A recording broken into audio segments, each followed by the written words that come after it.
Shalom.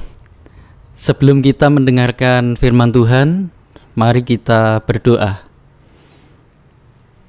Bapa kami di surga, berikan kami anugerah-Mu ya Bapa, supaya kami bisa menangkap firman-Mu dan akhirnya bisa menangkap isi hati-Mu, sehingga kami hidup sesuai dengan kehendak dan rencana-Mu. Terima kasih Bapa. Dalam nama Tuhan Yesus kami berdoa. Amin. Hari ini kita akan merenungkan firman Tuhan dengan tema untuk siapa. Kata ini muncul ketika beberapa hari ini saya mengalami kemunduran dalam jam doa saya. Beberapa kali ada suara di hati semacam mengingatkan saya untuk berdoa. Karena waktu-waktu itu memang waktu yang kosong. Dan sebenarnya saya memang bisa menggunakan waktu itu untuk berdoa. Tetapi beberapa kali saya mengabaikan suara itu dan memilih melakukan kegiatan yang lain. Beberapa hari kemudian, saya semacam menerima sinyal peringatan yang sama. Tetapi karena saya sudah biasa mengabaikannya, waktu itu pun saya juga mengabaikannya. Tetapi karena waktu itu adalah waktu yang tenang, sunyi, karena pada waktu itu adalah waktu kebanyakan orang sedang tidur nyenyak. Dan di hati saya ada perkataan yang muncul, yang tidak keras, tidak menyentak, tetapi bahkan sangat lembut. Suara lembut itu berkata, untuk siapa? Dan intinya saya langsung mengerti bahwa itu adalah pertanyaan yang berkenaan untuk mengingatkan saya tentang berdoa. Dan kalimat itu langsung berkembang menjadi, kamu berdoa itu untuk kepentingan siapa? Pada saat itu juga langsung saya renungkan. Sebenarnya kalau saya berdoa itu untuk kepentingan siapa? Siapa yang diuntungkan? Dan saya segera tersadar karena saya mengerti bahwa kalau saya berdoa, pasti itu untuk kepentingan saya sendiri. Apakah Tuhan membutuhkan sesuatu? Apakah Tuhan diuntungkan kalau saya berdoa? Tentu tidak. Kalau saya berdoa, itu pasti ujung-ujungnya untuk kebaikan saya sendiri. Kisah Para Rasul 17 ayat 24. Allah yang telah menjadikan bumi dan segala isinya, Ia yang adalah Tuhan atas langit dan bumi, tidak diam dalam kuil-kuil buatan tangan manusia. Ayat 25, dan juga tidak dilayani oleh tangan manusia, seolah-olah Ia kekurangan apa-apa. Pada dasarnya Tuhan tidak membutuhkan apa-apa, bahkan siapa-siapa, karena Dialah yang memberikan hidup dan nafas dan segala sesuatu kepada semua orang. Artinya, kitalah yang membutuhkan Dia. Mari kita kembangkan tema ini dengan pertanyaan, mengapa Tuhan menciptakan manusia? Seringkali kita mendengar bahwa Tuhan menciptakan manusia adalah supaya manusia menyembah Tuhan. Kalau memang benar bahwa manusia diciptakan untuk menyembah Tuhan, ini akan menimbulkan pertanyaan. Apakah Tuhan kita itu haus penyembahan? Sampai-sampai untuk ingin disembah harus menciptakan manusia. Apakah dia itu pribadi yang gila hormat, minta disanjung, minta disembah? Sudah banyak malaikat-malaikat di surga menyembah dia. Apakah masih kurang? Sehingga berkeinginan untuk menciptakan manusia dengan suatu obsesi, yaitu untuk disembah manusia. Kalau memang Tuhan punya selera jiwa yang seperti itu, ini seperti seorang pribadi yang sakit mental. Jadi saya yakin tidak seperti itu. Karena itu dalam menciptakan manusia pun, saya percaya bahwa tujuannya tidak seperti itu. Jadi saya tetap berpegang pada ayat yang kita baca tadi. Untuk menciptakan manusia pun pada dasarnya Tuhan tidak membutuhkan apa-apa dan siapa-siapa. Tetapi bukankah tertulis, Allah mencari penyembah benar yang menyembahnya di dalam roh dan kebenaran. Iya, justru itulah kebenarannya. Allah tidak mencari sembarang penyembah. Allah tidak mencari orang yang asal menyembah. Jadi kalau ada asal ada orang yang menyembah, Tuhan akan berkata, "Hore!" Tidak. Allah tidak mencari penyembah. Di situ dikatakan Allah mencari penyembah benar. Artinya, Allah yang benar akan menempatkan kebenaran di atas penyembahan. Dia tidak mencari fans atau penggemar. Dia tidak mencari pengikut. Yang dia cari adalah murid. Karena itu, amanat agung memerintahkan, jadikanlah segala bangsa muridku. Persaingan antar agama membentuk sebuah spirit persaingan untuk mencari pengikut. Karena itu, begitu ada seseorang dari agama berbeda masuk ke agama tertentu, langsung orang itu dielu-elukan. Dan spirit seperti ini sering dimanfaatkan seseorang untuk menciptakan sensasi supaya bisa menaikkan pamor diri. Saudara lihat kan fenomena ini? Begitu ada orang dari agama berbeda pindah ke agama Kristen, langsung dielu-elukan. Apalagi artis. Pertanyaannya, apa ya iya Tuhan disenangkan dengan adanya pengikut baru yang seperti ini? Apa ya terus Tuhan itu bangga kalau punya pengikut baru? Sebenarnya kekristenan itu lebih dari sekedar beragama. Sebab kedatangan Tuhan Yesus ke bumi ini tidak membawa merek agama baru.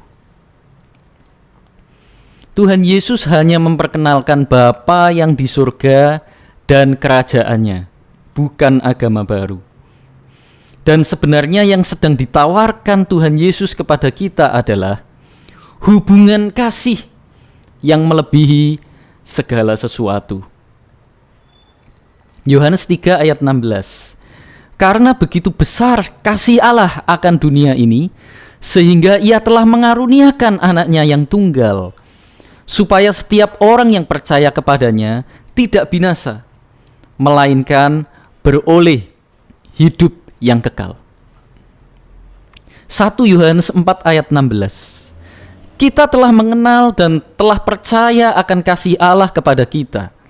Allah adalah kasih, dan barang siapa tetap berada di dalam kasih, ia tetap berada di dalam Allah, dan Allah di dalam Dia. Mengapa Tuhan menciptakan manusia?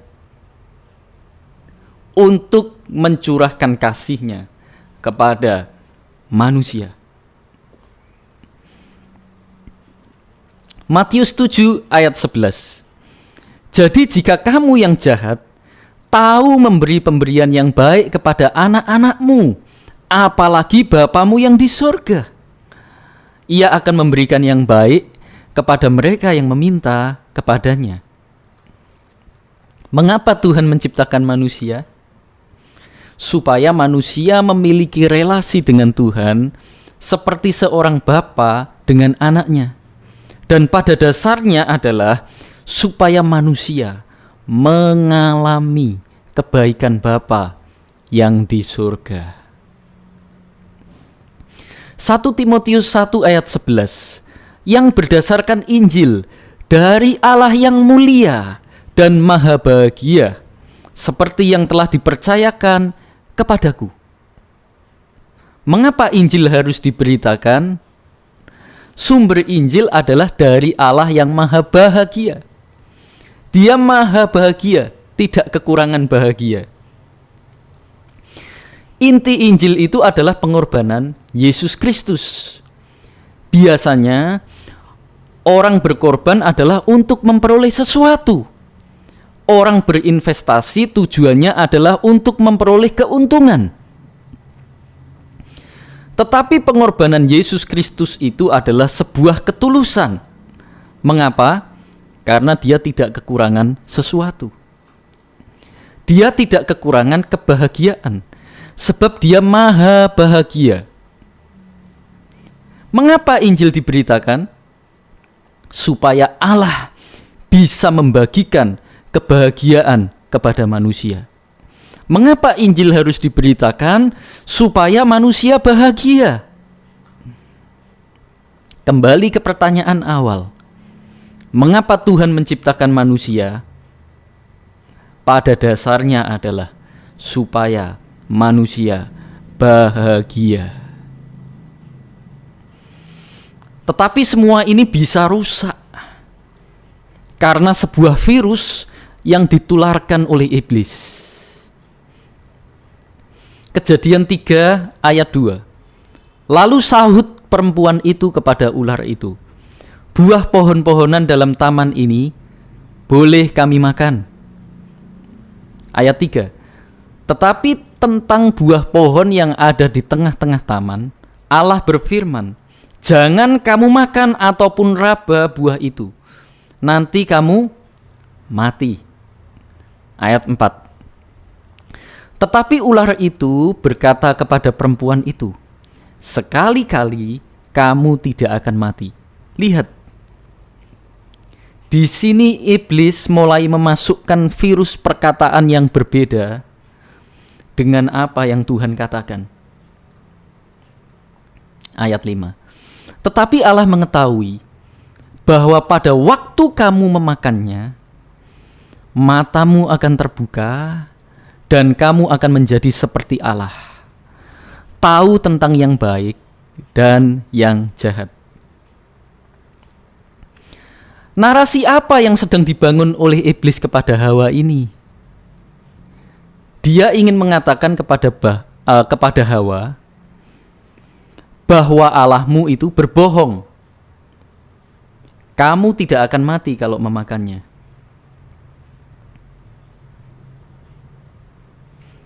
Kamu tidak akan mati.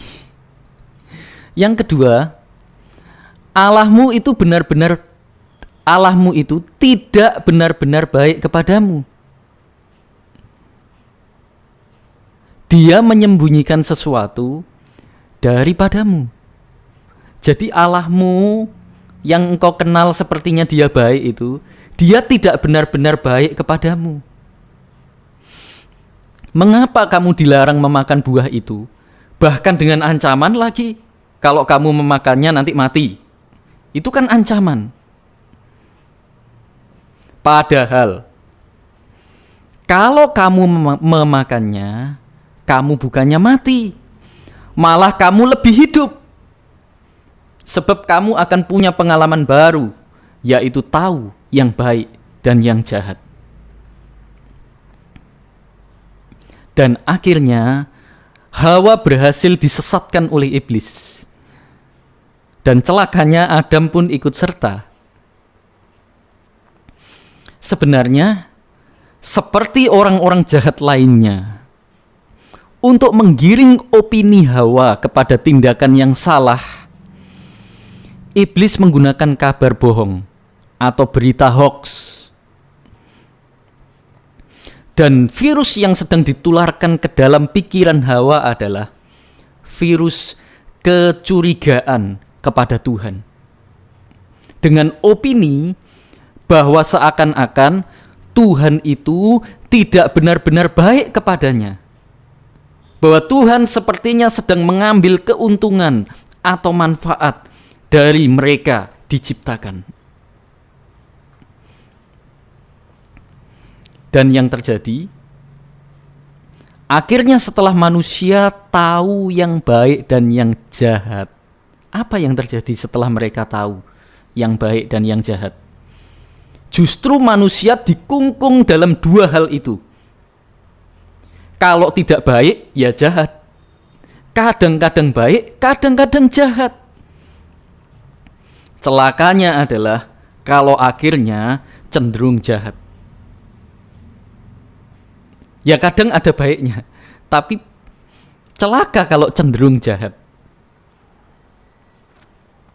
Mengapa manusia dilarang memakan buah pengetahuan yang baik dan yang jahat?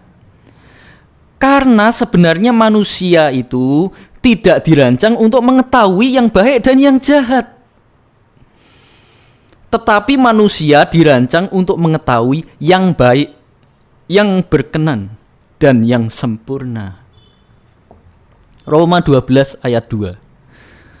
Janganlah kamu menjadi serupa dengan dunia ini, tetapi berubahlah oleh pembaharuan budimu. Karena itu manusia harus bertobat. Kata bertobat berasal dari kata metanoia yang berarti perubahan pikiran. Sehingga kamu dapat membedakan manakah kehendak Allah, apa yang baik, yang berkenan kepada Allah, dan yang sempurna. Tidak ada yang jahat di situ. Sehingga manusia yang lahir baru dengan perubahan pikiran yang baru tidak punya unsur kejahatan di situ, tetapi hanya yang baik, berkenan, dan yang sempurna. Sehingga manusia yang lahir baru akan dikungkung oleh tiga hal itu. Kalau tidak baik, ya berkenan, bahkan sempurna. Minimal adalah baik. Tetapi kalau dia mengerahkan energinya untuk meresponi Injil dan pimpinan Roh Kudus, bisa berkembang menjadi berkenan. Kalau dia mengerahkan energinya lebih lagi untuk meresponi Injil dan pimpinan Roh Kudus, bahkan bisa sempurna. Inilah manusia Allah yang sebenarnya dirancang dari semula. Tidak ada unsur kejahatan di dalamnya. Betapa mulianya manusia yang dirancang oleh Allah. Karena itu, jangan biarkan virus kecurigaan kepada Tuhan yang telah dibangun oleh iblis menjangkiti kita. Virus itu bisa merusak, bahkan membinasakan kita. Sebab iblis itu sejak dari mulanya adalah pencuri, pembunuh, dan pembinasa. Dan senjatanya adalah tipu daya. Yaitu opini menyesatkan, kabar bohong atau dusta, yang bisa kita sebut dengan berita hoax.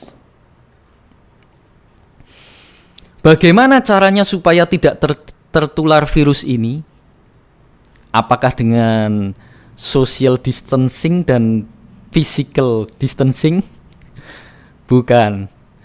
Supaya kita tidak tertular virus ini, kita harus mempersenjatai hati dan pikiran kita bahwa Tuhan itu baik, bahwasannya untuk selama-lamanya Dia itu baik.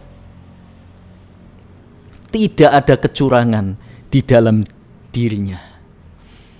Apapun yang terjadi, kita harus tetap percaya bahwa Dia itu baik. dan mengucap syukur dalam segala hal, dan tetap percaya bahwa pada akhirnya Dia pasti akan menunjukkan kebaikan dan kesetiaannya. Apalagi, taatilah Dia secara mutlak dalam segala hal. Sebab hal itu pun pasti untuk kebaikan kita. Sebenarnya, teladan yang paling sempurna dalam hal ketaatan kepada Bapa di surga adalah kehidupan Tuhan Yesus waktu menjadi manusia seutuhnya di bumi. Dan yang paling terlihat adalah peristiwa di Taman Getsemani dan penyaliban.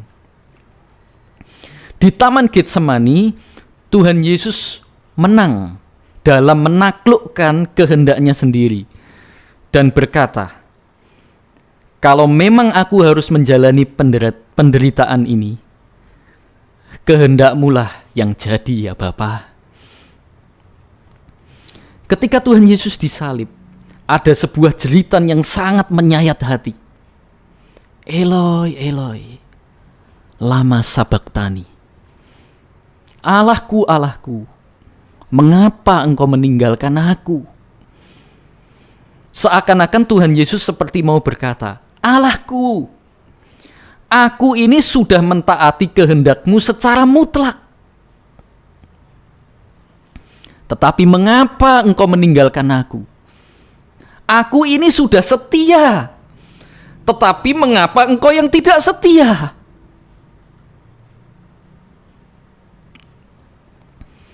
Ini kalau orang biasa pasti sudah murtad. Tetapi Tuhan Yesus sudah punya pengalaman yang panjang dengan Bapa. Bahkan sebelum dunia dijadikan. Tuhan Yesus mengerti dengan pasti bahwa Bapanya itu pasti baik. Tidak ada kecurangan di dalamnya. Karena itu Tuhan Yesus tetap mengakhiri dengan baik. Dengan Dia berkata, "Kuserahkan nyawaku ke dalam tangan-Mu. Kuserahkan jiwaku ke dalam tangan-Mu." Artinya, apapun yang terjadi setelah ini, aku tetap mempercayakan hidupku kepadamu. Sungguh sebuah keteladanan yang luar biasa dalam hal ketaatan yang telah diperagakan oleh Tuhan Yesus. Mengapa Tuhan Yesus bisa mentaati Bapanya secara mutlak? Saya percaya karena tidak ada sedikit pun virus kecurigaan kepada Bapa di dalam diri Tuhan Yesus. Mengapa kita harus berdoa? Itu untuk kebaikan kita. Supaya Allah bisa menyatakan kasih-Nya, kekuatannya, hikmat-Nya, dan kehendak-Nya kepada kita melalui doa kita. Mengapa kita harus tekun menyelidiki Alkitab? Itu untuk kebaikan kita. Supaya kita dikuduskan dalam kebenaran. Sebab firman Tuhan itulah kebenaran. Mengapa kita diizinkan melewati lembah kekelaman? Itu pun juga untuk kebaikan kita. Supaya kita punya pengalaman yang pribadi bersama Dia lebih lagi. Sebab setelah melewati lembah kekelaman, Dia akan menyediakan hidangan bagi kita. Itu terdapat di dalam Mazmur 23 ayat 5. Bahkan, mengapa manusia harus mengalami kematian? Sebab, bagi kita yang meresponi panggilannya, kematian adalah awal dari kebahagiaan kekal. Hati-hati dengan opini yang menyesatkan yang ada di pikiran kita. Jangan sampai ada sedikit pun virus kecurigaan kepada Tuhan. Amin. Tuhan Yesus memberkati. Bapa, kami percaya kadang kami melihat sesuatu yang tidak baik dalam hidup kami, tapi kami percaya bahwa Engkau baik.